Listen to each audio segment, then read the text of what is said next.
Hello दोस्तों। आज हम यहाँ पे बात करने वाले क्रेडिट कार्ड क्या होता है और क्रेडिट कार्ड के ऊपर कितना यहाँ पे इंटरेस्ट लगता है और कैसे लगता है, और credit card versus debit card और क्रेडिट कार्ड को कैसे यहाँ पे यूज़ करना चाहिए, ये हम पूरा इस डिटेल में इस वीडियो के अंदर हम देखने वाले हैं।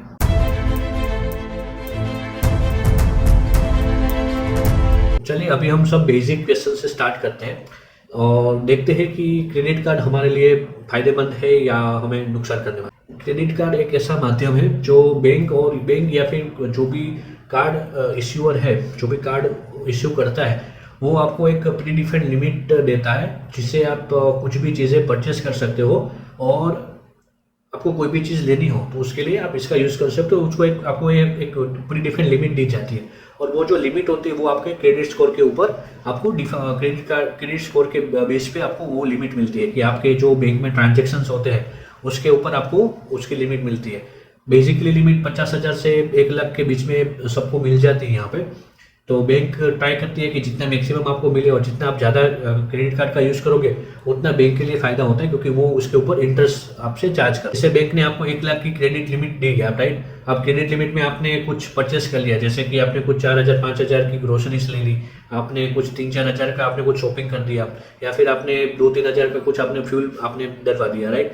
तो राउंडिंग समझ लेते हैं कि आपका जो खर्चा है वो राउंडिंग 10,000 के आसपास का हो गया। अभी समझ लो कि आपने अभी 10,000 का जो पेमेंट है वो बैंक के बिहाफ पे आपके क्रेडिट कार्ड के आपको यूज़ कर लिया, बट ये पेमेंट आपको कभी ना कभी पेमेंट करना ही पड़ेगा, राइट। वो कुछ टाइम पीरियड रहता है, उसके बाद आपको उसको बैंक को आपको रीपे करना होता है। तो ये एक बेसिक कंसेप्ट है क्रेडिट कार्ड का कि आप के पास अभी पैसे नहीं है, बट आपके पास कुछ पैसे कुछ दिनों के बाद आने वाले हैं, तो आप क्रेडिट कार्ड का यूज करके आप परचेस कर सकते हैं। लेकिन यहाँ पे एक इम्पोर्टेंट बात है जो समझने वाली, कि क्रेडिट कार्ड में आप अपना पैसा नहीं देते, आप क्रेडिट फैसिलिटीज का यूज करते हो। मतलब कि आपकी जो क्रेडिट लिमिट थी, राइट, आपने उसका यूज किया और आपने परचेस कर दिया। अभी उसके बेसिस पे आपको चीज चाहिए थी वो भी मिल गई, और आपने अभी आपके पैसे नहीं दिए। तो इसलिए क्रेडिट कार्ड को एक एज ए एक्स्ट्रा इनकम के जरिए भी आपको समझना चाहिए कि अभी के लिए तो वो आपकी एक इनकम होगी, है कि जिससे कि आपने पे किया और आपको वो आइटम्स आपको मिल गई। तो ये जो क्रेडिट लिमिट होती है वो भी एक आपकी इनकम का ही काम करती है यहाँ पे, राइट। और आपको कुछ दिनों के बाद जब उसका बिल रेज होगा या फिर जब भी आपको पेमेंट करने की बात आएगी तो अब आपको बैंक को पेमेंट करना पड़ेगा। अभी हम दोस्तों दूसरे यहाँ पे टॉपिक में समझते हैं कि credit card versus debit card क्या होता है। अभी क्रेडिट कार्ड और डेबिट कार्ड में एक बात हम समझ लेते हैं कि जैसे आपके पास कुछ 20,000 की सेविंग अकाउंट में राशि पड़ी है और आपने 5,000 का डेबिट कार्ड का यूज कर लिया, तो आपके बैंक से वो 5,000 है वो डायरेक्टली कट जाएंगे, और सिर्फ जो भी अमाउंट बचेगी, जैसे अराउंडिंग 15,000 की अमाउंट बचेगी, तो वही आपको यहाँ पे आपके अकाउंट में शो करेगी। बट क्रेडिट कार्ड के अंदर हम यहाँ पे बात करें तो क्रेडिट कार्ड में ऐसा नहीं होता। क्रेडिट कार्ड में आपको 1 लाख की लिमिट दी गई है, तो आप उस लिमिट का यूज कर सकते हो। जैसे कि आपने 5,000 की परचेस कर ली, तो वहां पे आपकी जो क्रेडिट लिमिट है वो 95,000 की हो जाएगी, बट आपके अकाउंट से वो पैसे नहीं कटेंगे। तो अकाउंट के अंदर जो 20,000 रुपए पड़े थे वो ऐसे कैसे रहेंगे, और आपकी जो क्रेडिट लिमिट थी वो यहाँ पे कम होगी, और जब इसका बिल जनरेट होगा तब आपको उसका पेमेंट करना पड़ेगा, तब वो आपके अकाउंट से डेबिट होगा। अब ये समझ लो कि क्रेडिट कार्ड का यूज करते हो तब तक वो डायरेक्टली आपके बैंक से वो पैसे कट नहीं होते। एक सिंपल तरीके से मैं आपको बताऊं तो डेबिट कार्ड है वो अपने पैसे है जो हम अपने अवेलेबल मनी है, डेबिट कार्ड जो हमारे सेविंग अकाउंट पड़े उसमें से हम यूज करते हैं। डेबिट कार्ड है वो एक क्रेडिट फैसिलिटीज है जो हमको बैंक और इश्यूअर है वो हमको प्रोवाइड करते हैं। कार्ड कैसे काम करता है अब समझे कि क्रेडिट कार्ड का एक्चुअल प्रोसेस अभी हम आपको समझने वाले हैं कि क्रेडिट कार्ड का एक्चुअल प्रोसेस क्या है। अभी हम समझ लेते हैं कि हमने 1 जुलाई से लेके 31 जुलाई तक हमने बीच में हमने कुछ परचेस कर लिया, अराउंडिंग हमने कुछ अलग अलग ग्रोसरीज या फिर जो भी चीज़ हमको परचेस करनी थी वो कर लिया, और उसका टोटल अमाउंट अराउंडिंग होता है अराउंडिंग 20 के 25,000 के आसपास का हमने परचेसिंग कर लिया, राइट। अभी हमें जैसे 31 जुलाई को वो मतलब अपने मंथ के एंड में हमारा एक बिल जनरेट होता है जो बैंक आपको वो जनरेट करके देगा, ठीक है। अब उसमें आपको वो बताएगा कि आपकी 20,000 की जो राशि है वो आपको पेमेंट करना बाकी है, जो आपको बैंक को आपको पेमेंट करना है, ठीक है। और वो एक आपको लिमिट देगी कि आपको 20 अगस्त तक या फिर आपको 25 अगस्त तक आपको ये बिल क्लियर करना होगा। अभी जैसे समझो कि हमने 1 जुलाई से लेके 30 जुलाई तक आपने परचेस कर लिया, तो एक आपके पास 30 दिन का पीरियड हो गया, और बैंक ने आपको बोला कि आपको 25 अगस्त तक आपको पेमेंट करना है, तो वो 20-25 दिन का टाइम आपको वो भी मिल गया। तो ये यहाँ पे समझने वाली बात है दोस्तों कि आपके पास एक 30 से 30 डेज से लेकर 45 डेज का आपके पास टाइम लिमिट होता है आपको जो भी पेमेंट, जो भी आपने परचेस किया था, वो आपको 45 डेज के अंदर आपको लौटाना होता है। तो यहाँ पे आपको उस 45 डेज का टाइम मिल जाता है। अभी आपके पास पैसे नहीं है तो क्या होगा कि आप मिनिमम अमाउंट आप यहाँ पे पे करोगे, और वो भी आप बैंक आपको बता दिए कि 20,000 का टोटल अमाउंट था, उसमें से कुछ इतनी राशि आपको मिनिमम बिल के पेमेंट के जरिए आपको करनी होगी। अब आपने समझ लो कि आपने उतनी राशि आपने पे कर दी, तो बाकी की राशि है वो आपको नेक्स्ट महीने में आपको चली जाएगी। और जो आप फुल राशि यहाँ पे पेमेंट कर दे तो आपकी राशि यहाँ से 20,000 से होके जीरो हो जाएगी, और आपका जो क्रेडिट लिमिट थी फिर से उसके अंदर वो अमाउंट ऐड हो जाएगी। यहाँ पे जैसे क्या होता है कि बैंक आपको ड्यू डेट देती है कि आपको ये डेट से पहले आपको इसका पेमेंट करना है, ठीक है। अभी उसके पहले आपको मिनिमम आपको पूरा एक वो बैंक आपको बिल स्टेटमेंट देती है कि आपको इतना राशि आपको पे करनी होगी, मिनिमम पेमेंट भी बताएगी और आपको पूरा बिल राशि भी आपको बताएगी कि आपकी टोटल बिल राशि इतनी है और इसमें से आपको इतने पैसे आपको यहाँ पे करने होंगे। अभी यहाँ पे समझ लो दोस्तों कि आपने जो मिनिमम पेमेंट कर दिया, राइट, और तो मिनिमम पेमेंट क्या है वो तो हम अभी अब समझेंगे, पर जो आपने राशि आपको दिखाई गई है वो एक आपको ड्यू डेट के अकॉर्डिंग आपको यहाँ पे पेमेंट करनी होती है। तो ड्यू डेट आपको बैंक प्रोवाइड करती है और उसके पहले आपको उसका बिल, क्रेडिट कार्ड बिल का आपको पेमेंट करना होता है। अभी दोस्तों हम समझते हैं कि मिनिमम ड्यू डेट क्या होती है, राइट। अब मिनिमम ड्यू डेट के लिए मान लो कि आपके जो 20,000 का आपने परचेस किया था, अभी जैसे बैंक ने आपको 1,000 रुपीज बोला, बट अभी आप समझते हो कि हाँ चलो मैं अभी आपको यहाँ पे 1,000 रुपीज यहाँ पे कर देता हूँ, राइट, और बाकी जो अमाउंट है वो मैं नेक्स्ट महीने में पे करूंगा।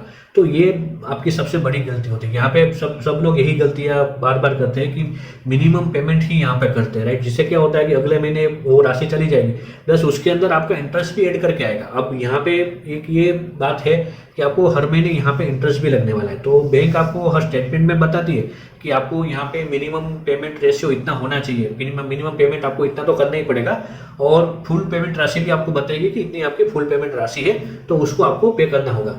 अभी यहाँ पे आप फुल पेमेंट ना करते हो, जो मिनिमम करोगे, तो ये सबसे बड़ी गलती आपकी यहाँ पे होगी। अभी देखो यहाँ पे मिनिमम अमाउंट पे कर देना, राइट, एक ही आपकी ओवरड्यू का जो इश्यू है, ओवरड्यू के इश्यू को यहाँ पे सोल्व तो कर देगा मिनिमम पेमेंट, बट एक बात ये समझो कि जो बाकी की राशि है वो जो नेक्स्ट महीने कैरी फॉरवर्ड हो रही है, राइट, वो ये मान के मत चलो कि उसके ऊपर वो इंटरेस्ट फ्री होगी, राइट। अभी जैसे आपने 20,000 से 1,000 रुपीज आपने मिनिमम पे कर दिया, तो बाकी जो 19,000 की जो राशि है वो टैक्स फ्री नहीं होगी, उसके ऊपर आपको इंटरेस्ट पे करना होगा नेक्स्ट महीने के अंदर। तो पॉसिबल हो और जितना आप यहाँ पे खर्चा कर सकते हो उतना ही आप क्रेडिट कार्ड में से यूज करो। जो आपको पता होना चाहिए कि मैंने यहाँ पे जितनी राशि का मैंने क्रेडिट कार्ड से यूज किया है वो आपको उसी महीने में पे कर सको, वो आपको यहाँ पे समझना होगा। मिनिमम अमाउंट आपको हमेशा बैंक प्रोवाइड करती है, क्योंकि उसको वहाँ पे बाकी की राशि पे आपको इंटरेस्ट पे करना होता है। तो वो बैंक पॉसिबिलिटी ट्राई करती है कि जितनी मिनिमम राशि आपको दी जाए वो उतना उनके लिए अच्छा होता है, ठीक है, क्योंकि वो बैंक को इंटरेस्ट मिलने वाला है। तो बैंक अपने साइड से सोचकर वो आपको मिनिमम इंटरेस्ट आपके रूप में आपको बताएगी कि मिनिमम आपकी इतनी राशि होगी, आप ये पे कर दो, बाकी का आप बाद में पे कर देना। तो उससे क्या होगा कि उसको इंटरेस्ट मिलना स्टार्ट हो जाएगा, राइट, और वो 3 से 4% के आसपास होता है। तो वो समझो कि 4% का इंटरेस्ट आप हर महीने दे रहे हो, तो एक साल के अंत में वो हो जाता है 48 to 50% का। तो आपने जो राशि ली है उससे ही आपको 50% एक्स्ट्रा पेमेंट करना पड़ेगा। इससे अच्छा है कि आपको जो भी मिनिमम अमाउंट आपको मिल रही है उससे उसको ध्यान में ना लो, और जो टोटल अमाउंट है, टोटल जो आपको राशि आपको दिख रही है कि इतनी टोटल मिनिमम राशि आप टोटल राशि आपको पे करनी है अराउंड 20,000 रुपीज, तो आपको टोटल 20,000 का पेमेंट कर दो। अभी आपके पास 20,000 नहीं है, ठीक है, तो 20,000 का आपको पता है कि आपको 20,000 रुपीज आपके पास आने ही नहीं वाले थे, तो आपको उतना परचेस नहीं करना है। अभी परचेस कर दिया और आपको नहीं आ रही है, तो उसके चक्कर में आपको क्या करना होगा कि फिर आपको मिनिमम राशि यहाँ पे पेमेंट करनी होगी। तो समझ के चलो कि मिनिमम राशि जितना हो सके उतना ना पे करके पूरा बिल ही पे करो।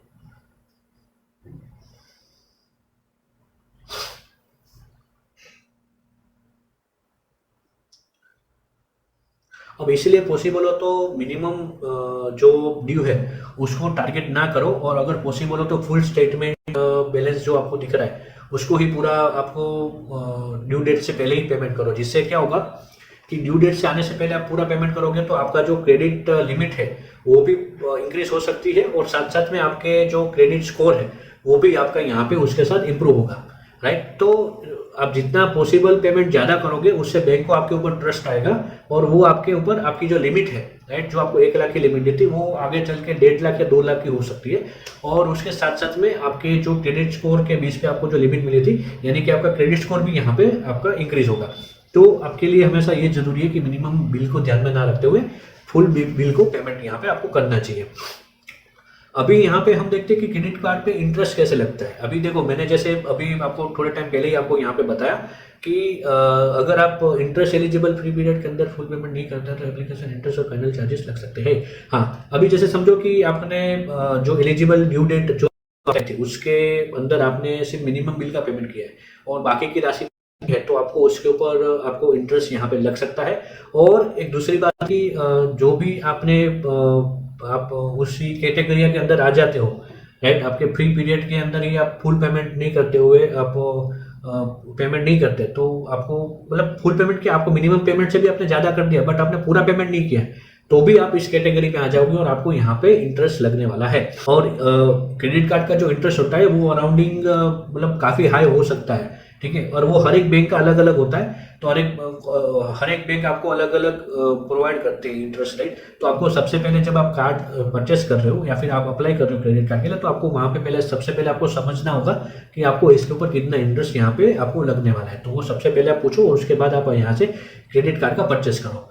अभी जैसे 20,000 का आपका बिल आपने किया था, राइट, स्पेंड किया था, अभी आपने यहाँ पे पूरा पेमेंट ना करते हुए, जैसे समझो कि दोस्तों तो पहले भी बताया, राइट, अभी आपने 20,000 का पेमेंट किया था और आपने पूरा पेमेंट नहीं किया, आपने मिनिमम से भी ज्यादा आपने पेमेंट कर दिया, बट बाकी की अमाउंट जो कैरी फॉरवर्ड हो रही है ना, वहां पे आपको प्रॉब्लम हो सकती है। अभी जैसे अभी 20,000 का खर्चा मतलब आपने क्रेडिट यूज कर दिया ना, वो प्रॉब्लम नहीं है। देखो 20,000 का आपने क्रेडिट लिमिट यूज कर दिया, वो कोई इश्यू नहीं है, बट अभी 20,000 का जब बिल पे करने की बात आती है, उस टाइम पे आपके पास 20,000 रुपीज नहीं है, राइट, पे करने के लिए, वहां पे प्रॉब्लम होने वाली है। चाहिए कि यहाँ पे सिंपल रूल्स समझ के चलो कि जितना आप अफोर्ड कर सकते हो ना, इतना ही क्रेडिट कार्ड का यूज करो।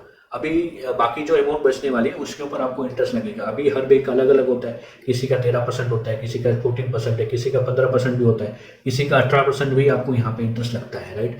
तो आप हर एक बैंक का अलग अलग इंटरेस्ट रेट लगेगा, बट आपको पता है कि आप यहाँ पे 10,000 ही अफोर्ड कर सकते हो, तो ही आप 10,000 का ही आप क्रेडिट कार्ड का यूज़ करो। नो डाउट आपको एक 30 से 45 डेज का टाइम मिल जाता है, और जो इसके बीच में आप पैसे अरेंज कर सकते हो तो कोई इश्यू नहीं है। तो आप 20-25,000 का जो भी आपको यूज़ करना है वो आप कीजिए, और 30 या जब आपकी बिलिंग साइकिल आती है उससे पहले आप पैसे अरेंज कर दीजिए, और बिल का जब पेमेंट आता है तब पूरा पेमेंट कीजिए। अभी आप पूरा पेमेंट नहीं करोगे तो डेफिनेटली है कि आपको जो बैंक ने डिफाइन किए चार्जेस, उसके ऊपर आपको वो पेमेंट करना पड़ेगा, और वो मिनिमम जब पेमेंट आता है ना, तब उसके अंदर भी वो इंटरेस्ट ऐड करके आता है। तो हर महीने आप इंटरेस्ट दे रहे हो, राइट। तो जो भी आप 14 to 80% के बीच में मैं बोल रहा हूँ ना, वो हर महीने डिवाइड हो जाता है, 3 से 4% के बीच में डिवाइड होके फिर आपको पेमेंट करना पड़ता है। और वो आप जब 12 महीने का टोटल करते हो ना, तब आपको पता चलता है कि यहाँ पे 48 to 50% का वो इंटरेस्ट लग गया है, और यहाँ पे आपकी जो अमाउंट है वो मैक्सिमम डबल के आसपास पहुंच गई है, राइट। तो उससे अच्छा है कि आप जितना एफोर्ड कर सकते हो उतना ही आप क्रेडिट कार्ड का यूज करो। अभी यहाँ पे एक चीज समझ के चलो कि जब आप क्रेडिट कार्ड का यूज करते हो, तो आपको क्रेडिट कार्ड के जब आप एप्लीकेशन आप उसकी चेक करोगे, तो आपको यहाँ पे बताएगा कि आपको इतने रुपीज का यहाँ पे आप यूज कर सकते हो, और वो होती है आपकी क्रेडिट लिमिट। अभी जब आप पहली बार आप अप्लाई करते हो, तब 50,000 से के आसपास का क्रेडिट लिमिट हर बैंक मैक्सिमम आपको देती है। बट अभी जो आप सैलराइज पर्सन हो, राइट, आप समझ के चलो कि आपकी सैलरी काफी अच्छी है, 30-40,000 या 50,000 की आपकी सैलरी है, और आप उसी बैंक से आप अप्लाई करते हो क्रेडिट कार्ड, तो वो आपको 1 लाख तक की भी क्रेडिट लिमिट आपको दे सकती है। बट जो 1 लाख रुपीस आपको दे रही है ना, वो एक आपकी क्रेडिट लिमिट है, राइट। आप उतना ही आप यूज कर पाओगे, उससे ज्यादा आप यूज नहीं कर सकते। और ये यूज भी कर रहे हो कुछ टाइम के बाद, कुछ लिमिट के बाद आपको वो बैंक को रीपे करना होगा। दूसरी बात ये कि जब आप उसमें से क्रेडिट लिमिट में से आप परचेस करते हो कोई भी चीज का, तो उसके बाद जो लिमिट बचती है वही आपकी क्रेडिट लिमिट हो जाती है। अभी समझ के चलो कि 1 लाख रुपीज का आपकी क्रेडिट लिमिट थी, उसमें से आपने 20,000 रुपीज का आपने परचेस कर लिया, तो आपकी लिमिट 80,000 हो गई नेक्स्ट मंथ के लिए। अभी जब तक आप उस 20,000 को पेमेंट नहीं करोगे, तब तक आपकी लिमिट फिर से 1 लाख तक नहीं पहुंचने वाली।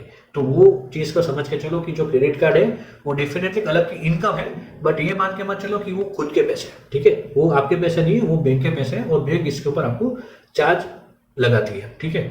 तो आपको एक तरीके का कुछ लिमिट आपको दी गई कि हाँ, आपकी सैलरी, आप सैलराइज पर्सन हो, तो आप यहाँ तक लिमिट तक आप पैसे एक्स्ट्रा यहाँ से खर्चा करना चाहते हो तो आप कर सकते हो, बट आपको इतने ऊपर आपको अलग से इतना इंटरेस्ट देना पड़ेगा। वो हर एक बैंक आपको अलग अलग चार्जेस पे करती है। तो आपको एक सिर्फ आपकी इनकम के जरिए आप समझ कर चलो कि वो सिर्फ आपकी एक इनकम है, कभी ना कभी उसको आपको लौटाना पड़ेगा। और जैसे मैंने आपको पहले भी बताया कि आपकी सैलरी 40-50 हज़ार है, तो आपकी सैलरी सिर्फ 40-50 हज़ार है, वही समझ के चलो। जो आपको 1 लाख रुपीज़ का अलग से मिल रहा है, वो एक आपको बेनिफिट है कुछ दिनों के लिए, जो आप बाकी आपको कभी ना कभी इसको लौटाना पड़ेगा। तो उसको आपकी पूरी इनकम मत समझो कि हाँ ये आपकी पूरी इनकम है और आप यहाँ पे खर्चा कर लोगे तो आपको यहाँ पे किसी को लौटाना नहीं पड़ेगा, ये मत समझो। आपको कभी ना कभी तो 30 दिन का जो पीरियड होता है उसके बाद आपको वो पैसे लौटाने ही पड़ते, और जो लौटाते नहीं तो उसके ऊपर आपको अलग अलग चार्ज लग जाते हैं, और मैक्सिमम टाइम पे जब आप नहीं लौटाते तो फिर आपके बैंक अकाउंट से वो पैसे कट जाते हैं। Utilization ratio, credit utilization ratio के बारे में थोड़ा हम समझ लेते हैं। हमारा नेक्स्ट टॉपिक रहेगा क्रेडिट यूटिलाइजेशन रेशियो, राइट।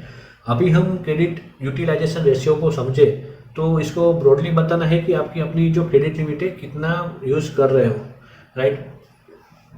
अभी जैसे समझ के हम एक समझे कि क्रेडिट यूटिलाइजेशन रेशियो, हमें ये समझना जरूरी है कि वो क्या होता है और हम कितना परसेंट यूज कर रहे हैं। जैसे समझ के चले कि हमारा ₹1,00,000 का क्रेडिट लिमिट थी, हमने उसके ऊपर 20,000 परचेस कर दिया, तो हमारा जो यूटिलाइजेशन रेशियो 20% के आसपास हो गया, क्योंकि 100% में से हमने 20,000 मतलब 20% यूज कर लिया। तो लाख में से हमने 20,000 यूज किया, तो आपका 20% का यूटिलाइजेशन रेशियो हो गया। और ये फ्रिक्वेंटली आप जितना यूज करते हो वो यूटिलाइजेशन रेशियो वो प्लस माइनस होता रहेगा। जब आप पे करोगे तो वो माइनस हो जाएगा, और जब आप पे नहीं करते आप यूज करते हो लिमिट का तो वो प्लस हो जाएगा। तो उसके बेसिस पे वो रेशियो प्लस माइनस होता रहेगा। और जितना आप क्रेडिट कार्ड का यूज करते हो और उसके बाद आप पूरा पेमेंट कर देते हो, राइट, तो उस चक्कर में आपका यूटिलाइजेशन रेशियो नेक्स्ट टाइम 0 हो जाएगा, और आपका जो क्रेडिट स्कोर है वो यहाँ पे बढ़ जाएगा। ये समझ के चलो कि आप जितना ज़्यादा आप यूटिलाइजेशन करते हो क्रेडिट कार्ड का, यानी कि जितना ज़्यादा आप क्रेडिट कार्ड के लिमिट का यूज़ कर देते हो और वो कंटिन्यूसली हाई रहता है, ठीक है, समझ के चलो कि वो यूटिलाइज आपका अराउंडिंग 70 to 80% कंटिन्यूसली रहता है, और उससे आपका रीपेमेंट का जो ट्राई है वो बहुत कम रहता है। तो उस चक्कर में क्या होगा कि आपकी बैंक का आपका जो अकाउंट है उसकी एज चेक की जाती है, उसके बाद आपका जो क्रेडिट का जो फैक्टर है, राइट, वो भी चेक किया जाएगा। उसके बाद आपका जो प्रोफाइल है, राइट, क्रेडिट प्रोफाइल है, जो क्रेडिट स्कोर आपका जो डिफाइन करता है, तो वहाँ पे वो अफेक्ट कर सकता है। और कंटिन्यूसली जो हाई रहता है वो आपका क्रेडिट रेशियो है, क्रेडिट मतलब क्रेडिट रेशियो जो आता है वो कम भी कर सकता है। तो हमेशा याद रखो कि जितना हो सके उतना कम करो आप जो एक्स्ट्रा पेमेंट है उसको, और आप एफोर्ड जितना कर सकते हो उतना ही आप यहाँ पे उसका यूज करो, जिससे कि आपका क्रेडिट स्कोर खराब ना हो और क्रेडिट रेशियो पे उसको अफेक्ट ना करे, राइट। क्योंकि बैंक हमेशा हर चीज़ चेक करती है, आपको जो एक्स्ट्रा पैसे दे रही है तो ऐसे तो नहीं देगी, हर चीज़ वो चेक करेगी कि उसका क्रेडिट स्कोर कितना है, उसके बेसिस पे वो कितना पेमेंट कर सकता है, या फिर उसने प्रीवियसली कितना पेमेंट किया है यूज़ करके।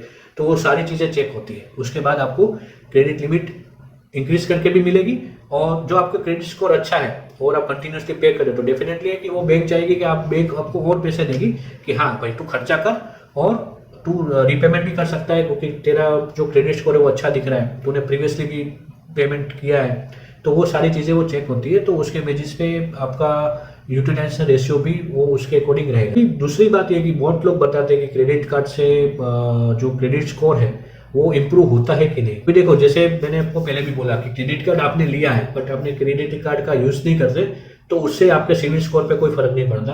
अभी आप जो रिस्पॉन्सिबिलिटीज को समझ के आप क्रेडिट कार्ड का यूज कर रहे हो, उसका time to time due date से पहले उसका पेमेंट भी करते हो, तो यहाँ पे उसका आपका क्रेडिट स्कोर और सिविल स्कोर बढ़ना स्वाभाविक है, वो बढ़ भी सकता है। अभी यहाँ पे जैसे समझो कि बिल टाइम पर पे कर रहे हो तो डेफिनेटली आपका सिविल स्कोर अफेक्ट करेगा, और वो प्लस मतलब वो इंक्रीज होगा। यहाँ पे क्रेडिट लिमिट को भी रिस्पॉन्सिबिलिटी आप यूज करते हो तो भी उससे भी आपके क्रेडिट स्कोर पे अफेक्ट पड़ेगा, और वो डेफिनेटली यहाँ पे इंप्रूव करेगा। Unnecessary loans, credit card application से आप दूर रहते हो। जैसे बहुत सारी अभी मार्केट में बहुत सारी एप्लीकेशन आ रही है, बहुत सारे ऐसे एडवर्टाइजमेंट आती है कि आप यहाँ से फ्री में पैसे ले सकते हो, आपको कोई भी डॉक्यूमेंट देने की जरूरत नहीं है। वो सारी चीज़ कुछ नहीं होती, वो आपके मोबाइल के जरिए सारी चीज़ें ट्रैक करते हैं, आपके अकाउंट भी वो ट्रैक कर सकते हैं। कई बार आपके साथ फ्रॉड होने के भी चांसेस होते हैं, तो वो सारी अननेसेसरी एप्लीकेशन से दूर रहिए जहाँ से आपको पैसे मिलते हो, राइट, पैसे मिलते हो और पैसे कमा सकते हो। ये दोनों एप्लीकेशन ऐसी होती है जो आपको फ्रॉड करने के लिए सबसे पहले आपके पास पहुंचती है, तो उस सब चीज़ों से दूर रहिए। और अननेसेसरी जिस चीज़ को आप जानते नहीं हो, जिस एप्लीकेशन को आप जानते नहीं हो, वहाँ पे क्लिक करके या फिर कुछ भी जरिए उस एप्लीकेशन के ऊपर मत जाओ, या फिर उस एप्लीकेशन से पैसे मत लो। आपको पता नहीं कि वो कितना चार्ज करेगा, राइट। आपको हर महीने आपको फिर जब आपने पैसे ले लिए, राइट, तो फिर आपको क्या होगा कि आपको हर महीने उसको कुछ ना कुछ इंटरेस्ट पे करना पड़ेगा, या फिर कुछ आपके साथ मतलब हो सकता है कि आपके साथ फ्रॉड भी हो जाए। तो ये सारी चीज़ें आपको करनी है। और तो जितना पॉसिबल हो तब आप कुछ क्रेडिट कार्ड अलग अलग एप्लीकेशन के थ्रू या फिर कुछ लोन एप्लीकेशन के थ्रू आप पेमेंट लेते हो तो भी आपका क्रेडिट स्कोर कम भी हो सकता है। तो उस सारी चीज़ों से दूर रहना होगा, और आप जितना दूर रहोगे उतना क्रेडिट स्कोर आपका इम्प्रूव होता रहेगा। मतलब उससे इम्प्रूव नहीं होगा, बट आप जितना रिस्पॉन्सिबिलिटी समझ कर आप यूज करते हो तो उससे इफेक्ट होता है। तो आपने जैसे अननेसेसरी एप्लीकेशन से लोन ले लिया तो वो भी आपके क्रेडिट स्कोर को खराब कर सकता है। ठीक है। अभी दूसरी चीज है कि जो आप पेमेंट डिले करते हो, राइट, आप payment time to time due date पे नहीं करते हो और उसके बाद आप पेमेंट करते हो, तो उससे भी आपका क्रेडिट स्कोर, सिबिल स्कोर खराब हो सकता है। अभी रिप्रेजेंटली हाई आउटस्टैंडिंग कैरी करना, अभी जैसे समझ लो कि आपने कंटिन्यूसली आप हाई पेमेंट आपके पास पेंडिंग है, जैसे मैंने भी बताया कि हाई रेशियो आपके पास रहता है। जैसे कि आपने 1 लाख की लिमिट थी, आपने 80,000 आपने यूज कर लिया और वो कंटिन्यूसली 80,000 ही आपका कैरी फॉरवर्ड हो रहा है। मतलब आपने मिनिमम ड्यू कर दिया, बट नेक्स्ट टाइम पे वो इंटरेस्ट लगे, जिससे फिर से वो अमाउंट 80,000 के आसपास पहुंच गई। तो जिससे क्या होगा कि आपका जो एक एप्लीकेशन आती है पेमेंट करने की, वो यहाँ पे ना होते हुए आपका कंटिन्यूसली हाई रहता है जैसे रेशियो, तो उस सिचुएशन में भी क्रेडिट स्कोर कम हो सकता है, क्योंकि वो लोग ये बोलेंगे कि आप पेमेंट नहीं कर पा रहे हो, जिसकी वजह से आपका सिबिल स्कोर भी खराब हो जाएगा। तो जितना हो सके उतना यूटिलाइजेशन रेशियो को कम रखो, और आपको पास पॉसिबल हो तो जैसे आपको जितना आप अफोर्ड कर रहे हो ना उतना ही यूज करो। तो उस सिनेरियो में आपका क्रेडिट स्कोर बढ़ने के डेफिनेटली चांसेस। अभी हर मंथ जैसे बहुत सारे के पास मल्टीपल क्रेडिट कार्ड है, राइट, तो हर महीने आप मल्टीपल क्रेडिट कार्ड का यूज करो, या फिर हो सकता है कि एक क्रेडिट कार्ड बिल पेमेंट करने के लिए दूसरा क्रेडिट कार्ड का आपने यूज कर लिया, तो उस सिनेरियो में भी आपका क्रेडिट स्कोर आपका अफेक्ट कर सकता है, क्योंकि ऑलरेडी आपके पास एक ड्यू अमाउंट थी और उसको पेमेंट करने के लिए आपने दूसरी ड्यू अमाउंट खड़ी कर दी। तो आपकी अमाउंट ड्यू अमाउंट तो सेम टू सेम रहता है, ठीक है, तो ड्यू कम नहीं हो रही है, बट आपने क्या किया कि एक क्रेडिट कार्ड पेमेंट करने के लिए आपने दूसरे क्रेडिट कार्ड का यूज कर लिया, राइट। तो उससे क्या होगा कि जब आप ये दूसरे क्रेडिट कार्ड का पेमेंट नहीं कर पाओगे टाइम, तो आपकी राशि दोनों जगह पे बढ़ने वाली है, और जिससे कि आपका जो यूटिलाइजेशन रेशियो है वो खराब हो जाएगा, और आपका जो बैंक के अंदर जो आपका ट्रांजेक्शन रेशियो था वो भी यहाँ पे अनअफेक्टेड हो जाएगा। तो उससे क्या होगा कि उससे फिर से आपका क्रेडिट स्कोर पे असर पड़ेगा, और वो क्रेडिट स्कोर आपका फिर से प्लस भी। क्रेडिट कार्ड को जब आप रिस्पॉन्सिबल समझ के यूज करते हो ना, जैसे रिस्पॉन्सिबल मनी समझ के यूज करो, जैसे कि वो आपकी खुद की अमाउंट है और वो आप यहाँ पे प्रॉपर तरीके से यूज करना चाहते हो, जैसे खुद की अमाउंट को जैसे यूज करते हो ना, ऐसा समझ के यूज करोगे तो आपका क्रेडिट स्कोर कभी खराब नहीं होगा, क्योंकि आप टाइम टू टाइम पेमेंट भी करोगे उस टाइम उसके सिनेरियो के अंदर। और जितना आपको लग रहा है कि जैसे मुझे पता है कि मैं 10,000 रुपये यूज कर सकता हूँ अभी के लिए, तो मैं 10,000 का ही क्रेडिट कार्ड का यूज करूँ, और नेक्स्ट टाइम पे मैं बिल 10,000 का जब आता है उससे पहले मैं उसका पेमेंट कर दूँ। तो उससे क्या होगा कि बिल जनरेट होने से पहले मैं बिना बिल पेमेंट कर दिया, तो बैंक को भी एक ट्रस्ट होता है कि हाँ मतलब ये जो कस्टमर है वो उन्होंने बिल टाइम से पहले पेमेंट, तो उनका क्रेडिट लिमिट भी बढ़नी चाहिए और साथ साथ में उनका क्रेडिट स्कोर भी बढ़ना चाहिए। क्या होता है कि आपका लिमिट है वो कम भी हो सकती है, और सामने वो क्रेडिट स्कोर है वो भी यहाँ पे खराब होने लग जाएगा। अभी हम समझते हैं दोस्तों कि क्रेडिट कार्ड का बेनिफिट क्या है। अभी दोस्तों क्रेडिट कार्ड का बेनिफिट समझना भी जरूरी है, क्योंकि ये जरूरी नहीं है कि क्रेडिट कार्ड कुछ हमें नुकसान कर रहा है, बस साथ साथ में वो आप प्रॉपर तरीके से यूज करते हो तो ये यहाँ पे आपका बेनिफिट भी हो सकता है। अभी जैसे समझो कि वो कन्वीनियंस है, जैसे आपको कुछ ऑनलाइन या ऑफलाइन परचेस करना है, तो क्रेडिट कार्ड का होना अभी इसलिए जरूरी है क्योंकि ऑनलाइन के अंदर ज्यादातर स्कीम्स आती है, ऑफर्स आती है, रिवॉर्ड पॉइंट्स आपको मिलते हैं। आप जैसे फ्यूल के लिए आप यूज करते हो तो आपको रिवॉर्ड पॉइंट मिलता है, और आपने ऑनलाइन परचेस कर दिया तो यहाँ पे आपको कुछ परसेंट के बेस पे 4%, 5%, 10% के बेस पे आपको वो मनी बैक मिलता है, राइट। तो मनी बैक है, रिवॉर्ड है, तो ये सारी सिचुएशंस में आप के लिए क्रेडिट कार्ड कन्वीनियंस होता है, तो वो आपको कन्वीनियंस के बेस पे भी आपको यहाँ पे एक बेनिफिट मिल रहा है। दूसरा है कि आपको रिवॉर्ड मिल जाता है, जैसे आपने क्रेडिट कार्ड का ऑनलाइन परचेस कर लिया तो उसके बेस पे मिनिमम आपको कुछ ना कुछ रिवॉर्ड मिलना चालू हो जाता है, और वो रिवॉर्ड पॉइंट भी आप एक टाइम पे उसको यहाँ पे क्लेम करके भी उसका यूज कर सकते हो। तो यहाँ पे जो पॉइंट मिलता है रिवॉर्ड पॉइंट, वो भी आपके कॉइन्स के अंदर आपको यहाँ पे मिलने वाला है। तो एक रिवॉर्ड पॉइंट के अंदर भी आपको एक यहाँ पे बेनिफिट मिलता है। और दूसरा है कि आपकी क्रेडिट हिस्ट्री, राइट, यानी कि जैसे आप रिस्पॉन्सिबल तरीके से यूज करते हो क्रेडिट कार्ड को, टाइम टू टाइम पेमेंट करोगे, टाइम टू टाइम उसका जितना आप यूज करना चाहते हो उतना यूज तो कर दिया, बट आप टाइम टू टाइम पेमेंट कर रहे हो, राइट। तो जिससे कि आपका यूजेज रेशियो प्रॉपर है, और तो उसके बेस पे आपका क्रेडिट हिस्ट्री भी यहाँ पे बिल्ड कर सकते हो, और यहाँ पे एक आपको लॉन्ग टाइम के लिए एक सिबिल स्कोर आपका अच्छा हो जाएगा। तो लॉन्ग टाइम के अंदर आपको एक अच्छी लोन की अपॉर्चुनिटी खुल जाती है, आपके क्रेडिट लिमिट आपकी बढ़ जाती है, और उसके साथ साथ बैंक भी आपके ऊपर ट्रस्ट करने लग जाती है कि हाँ ये customers proper time to time सारी चीज़ें कर रहा है। तो आपका जो बैंक अकाउंट हिस्ट्री होती है, फिर आपकी यूज़र हिस्ट्री है, साथ में आपकी क्रेडिट हिस्ट्री भी, सब चीज़ें यहाँ पे प्लस चीज़ में चलने लग जाती है। तो दूसरी है यहाँ पे इंटरेस्ट फ्री पीरियड, राइट। तो आपका जो इंटरेस्ट फ्री पीरियड मिलता है क्रेडिट कार्ड के अंदर, 30 दिन का या 5 दिन का जो टाइम मिलता है, वो भी एक यहाँ पे बेनिफिट है, क्योंकि आपके पास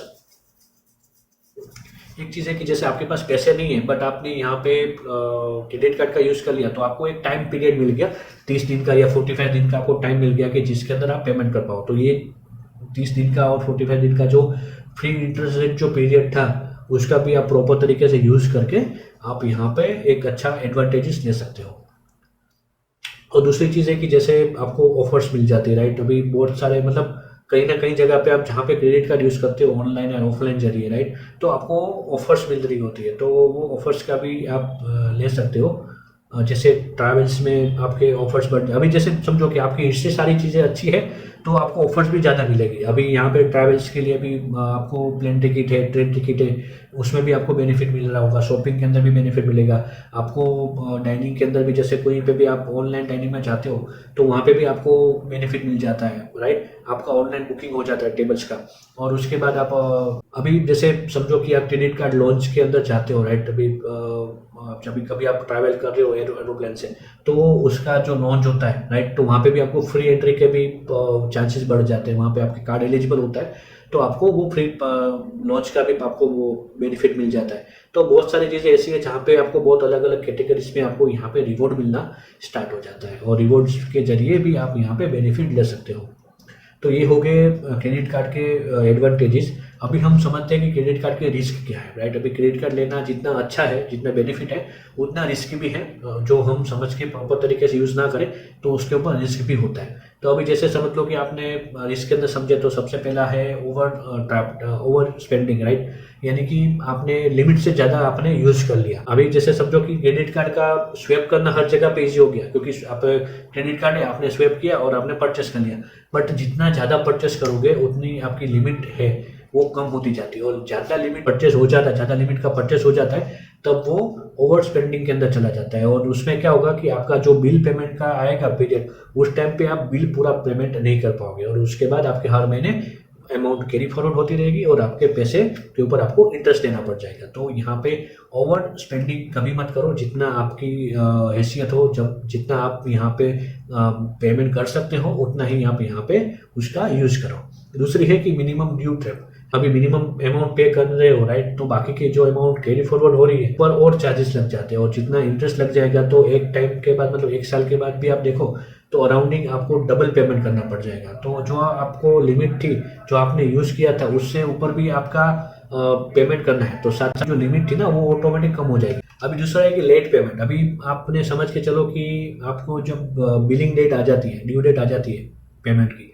अब उसके बाद आप पेमेंट करते हो, राइट, तो उस सिनेरियो में भी आपको चार्जेस लग जाएंगे। और वो चार्जेस हर दिन के बेस पे भी होता है और हर महीने के बेस पे भी होता है, जो आपको यहाँ पे लेट पेमेंट के अंदर आपको लगने वाला है, ठीक है। जब भी आपने समझो कि आपने लेट पेमेंट कर दिया, तो नेक्स्ट टाइम पे वो नेक्स्ट बिलिंग के अंदर वो आपको ऐड करके मिलेंगे चार्जेस। तो उस सिनेरियो में आप कुछ कर नहीं कर पाओगे और आपको वो पेमेंट अलग से करना पड़ेगा। अभी दूसरा है कि ईएमआई ट्रैप। अभी नो कॉस्ट ईएमआई और देखकर अननेसेसरी प्रोडक्ट आप परचेस कर रहे होते हो, तो हर महीने फिर आपको ईएमआई का एक झमेला आपके स्टार्ट हो जाएगा और आपको ईएमआई आपको हर महीने पे करनी पड़ेगी।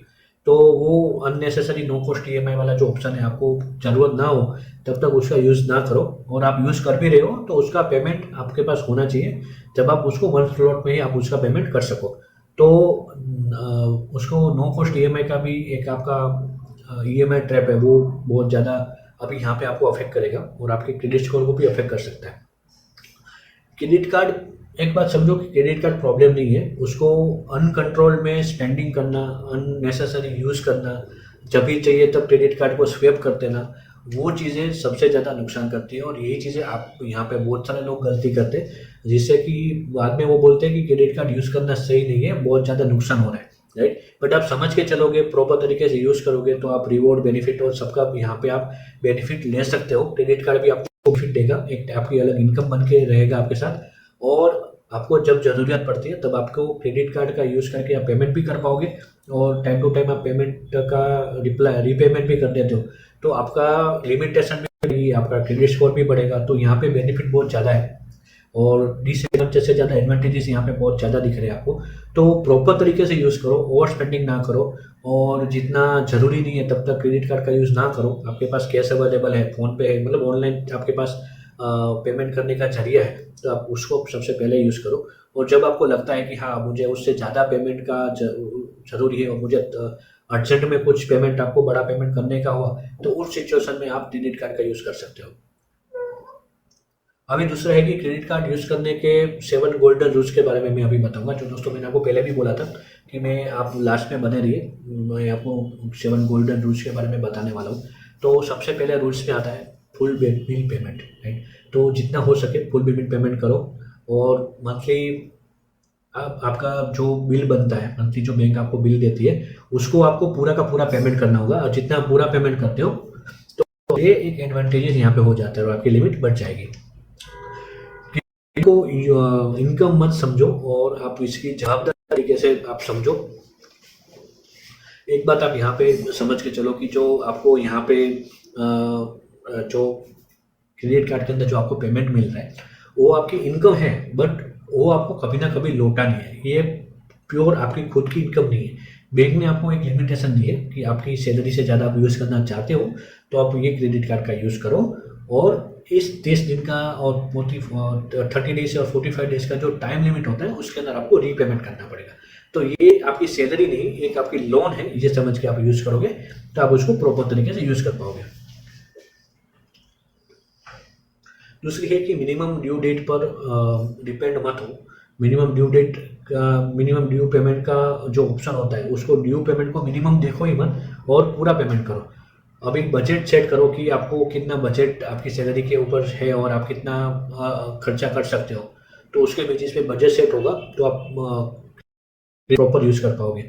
ड्यू डेट को मिस मत करो। अभी ड्यू डेट को मिस करोगे तो आप लग जाएगा, तो ड्यू डेट को मिस मत करो, और रिवॉर्ड के लिए एक्स्ट्रा स्पेंडिंग मत करो। जैसे आपको पता चल रहा है कि मुझे 5,000 पे तक का बेनिफिट मिल जाएगा, बट आपको ज़रूरत सिर्फ 2,000 की है, तो फिर उसके लिए 5,000 का स्पेंड करना गलत है, राइट। आपको लग रहा है कि मैं 2,000 की ज़रूरियत है, और मैं 2,000 को भी पेमेंट कर पाऊंगा जब उसका बिल आएगा, तो 2,000 का यूज़ करो, उसके लिए 5,000 का यूज़ करना गलत होता है, तो वो मत करो। और हमेशा स्टेटमेंट को चेक करते रहो। बैंक स्टेटमेंट जब आपको बिलिंग देती है, तब वो बिल का आपको पूरा स्टेटमेंट प्रॉपर तरीके से चेक करना चाहिए। रिवॉर्ड पॉइंट के लिए आपको हमेशा ये देखना होगा कि जितनी आपकी ज़रूरत है उसके अंदर आपको कितने रिवॉर्ड पॉइंट मिल रहे हैं। एक्स्ट्रा रिवॉर्ड पॉइंट के चक्कर में आप ज़्यादा पैसे स्पेंड कर दोगे तो भी वो नुकसान ही है, क्योंकि फिर आपको जो चीज़ें नहीं चाहिए थी वो भी आपने परचेस कर ली रिवॉर्ड पॉइंट के अकॉर्डिंग, राइट। तो वो प्रॉपर ना आप उस चीज़ को यूज़ कर पाओगे, और ना ही आप अपने रिवॉर्ड पॉइंट का यूज़ कर पाओगे बाद में, राइट। तो एक चीज़ आपको प्रॉपर तरीके से समझ के चलना होगा। जितनी ज़रूरी है उतना ही आप यूज़ करोगे, तो आपको एक प्रॉपर तरीके से अच्छा रिटर्न चाहिए। अभी क्रेडिट कार्ड किसको लेना चाहिए, अभी हमारा नेक्स्ट टॉपिक रहेगा कि क्रेडिट कार्ड किसको लेना चाहिए। अभी एक बात समझो, तो क्रेडिट कार्ड हर लोगों के लिए नेसेसरी नहीं होता, राइट, नेसेसरी नहीं है। बट अगर आप समझो, तो अगर आप रेगुलर इनकम अर्न करते हो, मतलब आप सैलराइज पर्सन हो, तो आप क्रेडिट कार्ड का यूज़ कर सकते हो। मंथली आपका जो बजट है वो आपने ऑलरेडी सेट करके रखा है, और आपको पता है कि आपको कितना पैसा खर्च करना है, तो उस सिनेरियो में भी आप क्रेडिट कार्ड का यूज़ कर सकते हो। और बिल टाइम टू टाइम पे करना भी आपकी एक जवाबदारी लेके आप चलते हो कि आप बिल को, पेमेंट को आपको टाइम टू टाइम पे करोगे, और वो भी फुल पेमेंट करोगे, तब भी आप क्रेडिट कार्ड का यूज़ कर सकते हो। स्पेंडेड जो अननेसेसरी आप ओवर स्पेंडिंग करते हो, ओवर स्पेंडिंग आप समझ के चलो कि जितना ज़रूरी है उतना ही आप यहाँ पे स्पेंड कर रहे हो, तो भी उस सिनेरियो में भी आप क्रेडिट कार्ड यूज़ कर सकते हो। तो बट लेकिन अगर आप समझो कि अगर आपने ऑलरेडी आपके पास डेब्ट है, यानी कि ऑलरेडी आपके ऊपर कोई लोन चल रही है, तो उसके सिनेरियो में भी आप क्रेडिट कार्ड का यूज़ करना चाहते हो, तो वो मत करो, क्योंकि उससे आपकी जो डिसएडवांटेज है वो आप पे बढ़ जाएंगे। उसके बाद बिल्स पे करने के लिए दूसरे कार्ड का यूज़ करना, जैसे मैंने पहले भी बोला था कि एक बिल पेमेंट करने के लिए आपने दूसरे क्रेडिट कार्ड का यूज़ कर लिया, तो भी वही चीज़ होगी कि आपकी लोन होगी, कि वो लोन जो है वो डेब्ट था, वो आपका ऐसे कैसे ही रहेगा, राइट। सिर्फ वो कार्ड से खत्म होकर इस कार्ड में आ जाएगा, तो वो सिनेरियो में भी आपका यूज़ करना गलत है। उस सिनेरियो में भी आपको क्रेडिट कार्ड नहीं लेना चाहिए। मिनिमम ड्यू पेमेंट आप नहीं कर पा रहे हो, तो उस सिनेरियो में भी आपको क्रेडिट कार्ड नहीं लेना चाहिए। और और आपको आपसे जब आप ऑनलाइन शॉपिंग करते हो तो ऑनलाइन शॉपिंग आपके कंट्रोल में नहीं रहती और आप ज़्यादा शॉपिंग कर लेते हो, तो उस में भी आपके पास क्रेडिट कार्ड का यूज़ आपके पास होना ही नहीं चाहिए। तो ये सारी चीज़ें समझ के चलो कि ये सारी चीज़ें आप कर सकते हो, तो आप क्रेडिट कार्ड का यूज़ प्रॉपर तरीके से कर पाओगे। जो ये सारी चीज़ नहीं है, तो नहीं कर पा रहे हो, तो आपको क्रेडिट कार्ड का नहीं लेना चाहिए और वो आपके लिए डिसएडवांटेजेस के लिए। अभी सब चीज़ों में समझ के चलना होगा कि आपको क्या सही में क्रेडिट कार्ड का ज़रूरियत है आपके लिए। क्या हर मंथ आप बिल पेमेंट कर सकते हो, कि आपकी एनुअल फीस उसकी, मतलब बहुत सारी चीज़ें आपको चेक करके रखनी होगी। जैसे उसकी कुछ एनुअल चार्जेस भी लगते हैं, राइट, क्रेडिट कार्ड का। तो यहाँ पे आपको जो क्रेडिट कार्ड ले रहे हो उसकी एनुअल फीस क्या है, उसके ऊपर कितना % का इंटरेस्ट लगेगा, और ये हर महीने इंटरेस्ट के रूप में मुझे कितना पेमेंट करना होगा, और उसका कैशबैक और रिवॉर्ड कितना मिलता है। आप ऑनलाइन प्लेटफॉर्म पे भी चेक कर सकते हो कि जो आप क्रेडिट कार्ड ले रहे हो उस क्रेडिट कार्ड के ऊपर रिवॉर्ड पॉइंट और सब चीज़ें मिलती है कि नहीं मिलती। आप जैसे फ्यूल पे जाते हो तो फ्यूल में आपको रिवॉर्ड पॉइंट नहीं मिलेंगे, कैशबैक मिलेगा कि नहीं मिलेगा। तो ये सारी चीज़ें आपको पहले चेक करनी है, उसके बाद आपको क्रेडिट कार्ड के लिए अप्लाई करना होगा। और अप्लाई जो भी आपने कर भी दिया समझ लो, बट आपको प्रॉपर तरीके से यूज़ करोगे तो एक आपका एक अलग से इनकम बन के आपके साथ खड़ा रहेगा।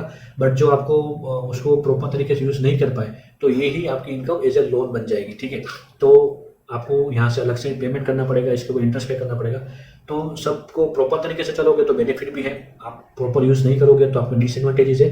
अब ये सब आपके ऊपर है कि आप किस कैटेगरीज में आते हो, आप क्या प्रॉपर तरीके से यूज़ करते हो कि नहीं करते हो, राइट। तो ये सब आपको देख कर फिर ही आपको क्रेडिट कार्ड के लिए यहाँ पे अप्लाई करना चाहिए।